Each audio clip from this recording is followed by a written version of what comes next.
Uno schianto improvviso e una vita di 17 anni rimane sull'asfalto spezzata. È accaduto stamattina a Villafranca. Gianmaria Tinazzi, di Povegliano, stava andando a scuola come tutti i giorni in sella alla sua moto.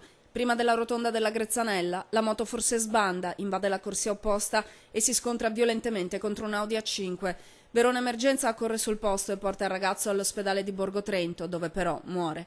Sono un fratello e una sorella a ricevere la notizia per primi. I genitori sono ad Assisi e vengono informati dalla polizia urbana. Gianmaria era conosciutissimo in paese, era una promessa del calcio locale e la partita, prevista nel pomeriggio tra Povegliano e Cadore, è stata rinviata per lutto. Aveva 24 anni invece il portogruarese Marco Rizzetto, morto la notte scorsa in un altro incidente, avvenuto all'interno di un'area industriale a Fossalta di Portogruaro. Il ragazzo viaggiava a bordo di un'utilitaria che si è schiantata contro un altro veicolo, condotto da una donna della provincia di Udine, ed è rimbalzata contro un palo dell'illuminazione. Il giovane sarebbe morto sul colpo, ferita ma non in pericolo di vita l'altra vittima.